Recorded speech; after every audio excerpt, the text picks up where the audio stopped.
Xin chào các bạn, chào mừng các bạn đã quay trở lại với kênh channel của Emily Beauty Official. Hôm nay thì Emily sẽ thay đổi chủ đề một chút xíu. Thay vì là mình skincare hay là makeup thì hôm nay mình sẽ vào bếp với Emily trong ngày dịch. Emily sẽ giới thiệu cho các bạn một món tráng miệng mà có thể là khiến cho các bạn cảm thấy thích thú, với lại cũng mát mẻ trong cái thời buổi bây giờ nó cũng hơi khá là oi bức á. Cho nên là hôm nay Emily đã vô siêu thị và mua một cái bịch. Ở đây là Emily có một cái em bánh pudding đó các bạn. Cái mùi của mình là chocolate hazelnut, là mùi sô-cô-la hạt dẻ. Thì cái bịch này của Emily thì có thể là dành cho 4 người ha. 4 portions dành cho 4 người ăn. Thì ở đây nó có hướng dẫn cũng khá là kỹ lưỡng, là mình sẽ nấu với sữa và không cần phải cho thêm gelatin hay là bất kỳ một cái gì đó khác. Thì đây là lần đầu tiên Emily thử nấu luôn. Thì ở đây Emily có sữa của cô gái Hà Lan. Thì Emily sử dụng loại sữa không có đường. Thì những bạn nào mà không có thích ngọt nhiều hay là đang giảm cân, cũng giống như là những bạn nào mà gọi là ngại đường á, thì các bạn có thể sử dụng loại này. Còn những bạn nào thích ăn đường nhiều thì các bạn có thể sử dụng loại sữa có đường nha. Bây giờ chúng ta cùng bắt đầu luôn nha. Theo hướng dẫn sử dụng thì đầu tiên thì Emily sẽ cho sữa vào. Emily chưa có bật bếp nha các bạn. Thì mình sẽ cho khoảng 500ml. 500ml sữa là khoảng 2,5 cốc sữa. Thì ở đây Emily có một cái cốc sữa này. Thì Emily sẽ cho vào nồi nha. Mình sẽ cho 2,5 cốc.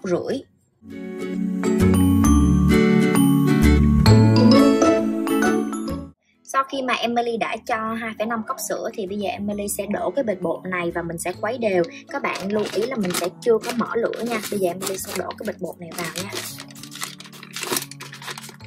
Đây các bạn, wow.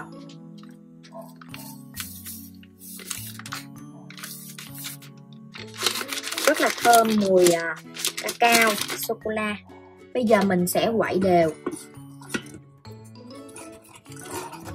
để cho cái bột và cái sữa này nó tan vào với nhau. Các bạn có thể thấy là Emily quậy cái hỗn hợp này của mình đó cho đến khi mà các bạn thấy cái màu của nó chuyển hơi nâu nhạt, có nghĩa là cái bột nó tan dần rồi. Thì lúc này thì Emily sẽ mở bếp nha.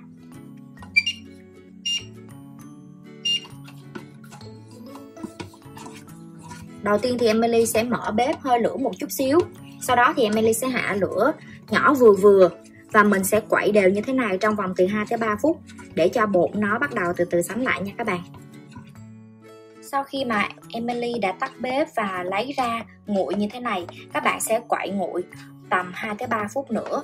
Rồi sau đó bắt đầu mình sẽ để nguội và mình trút ra ly nha. Bây giờ thì Emily sẽ đổ ra 4 cái chén này nha.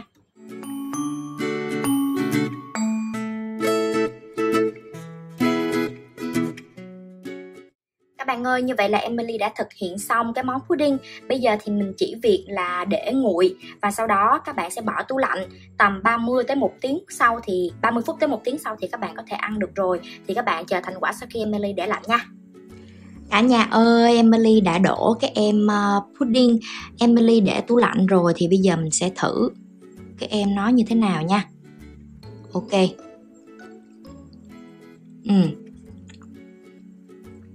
Nó khác với lại rau câu nha cả nhà. Rau câu thì nó sẽ dai hơn. Ở đây thì Emily không có cho gelatin gì hết nha. Kiểu cái vị thì nó ngon hơn là cái bề ngoài nha các bạn. Ok. Hy vọng là các bạn thành công với món pudding này nha. Còn bây giờ thì hẹn gặp lại các bạn trong những video lần sau nha. Bye.